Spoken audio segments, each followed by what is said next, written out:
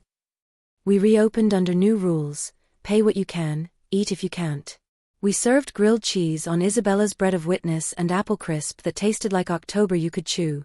People started bringing recipes scrawled on index cards: Grandma Lida's chicken pot pie, Mr. Ramirez's chili verde, Aunt Joe's sweet corn pudding.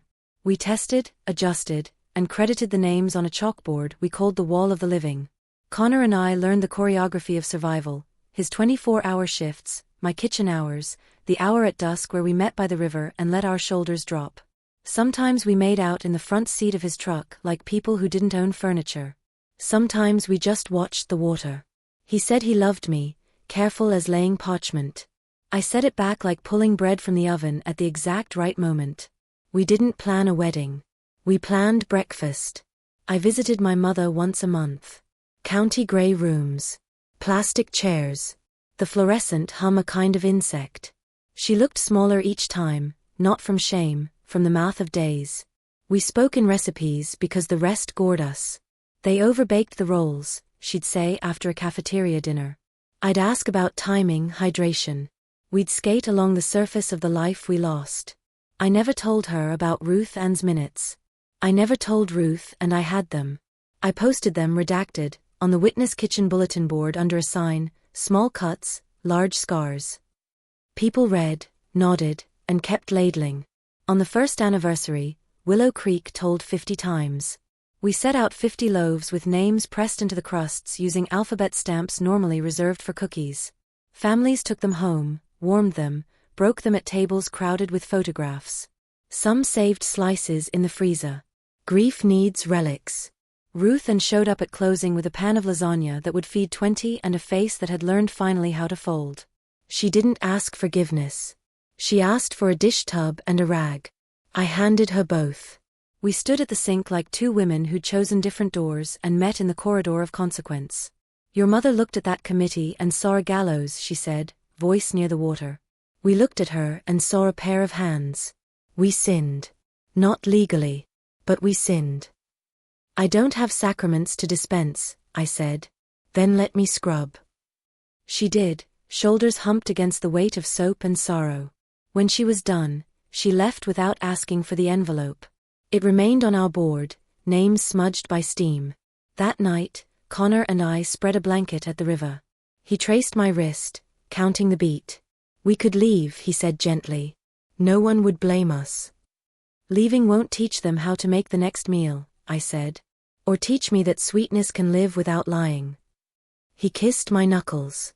Then we stay. We stayed. We learned the town's new language: fewer bake sales, more potlucks where the first dish is a story of how it came to be. The school started a culinary program named the Willow Creek Table, not for Eve, not for me, for us. Kids with hairnets learned that proofing is patience, seasoning is memory, and service is not servitude. Sometimes I still dream in pastel. Rows of cupcakes bright as a nursery. In the dream, my mother's hands hover, and I whisper stop and she doesn't, and then I whisper I love you and she does. I wake crying and bake early. The kitchen warms. Dough rises. Connor pads in, kisses my shoulder, steals a crust, burns his mouth, swears softly, kisses me again. If you come to Willow Creek now, you won't smell tragedy first. You'll smell bread. You'll see a chalkboard wall listing names of recipes and the people who brought them. You'll see a donation jar that never empties and never fills because that's not the point. You'll see me at the window, flour on my forearms, my mother's barrette clipped into my hair on the days when names on the crusts feel heavy. I can't offer closure. I can offer slices. I can promise that sweetness here will never again be blind. On the second anniversary, a little girl tugs my apron. Miss Isabella, she asks, are cupcakes safe again? I kneel, hand over my heart. Only when we make them together.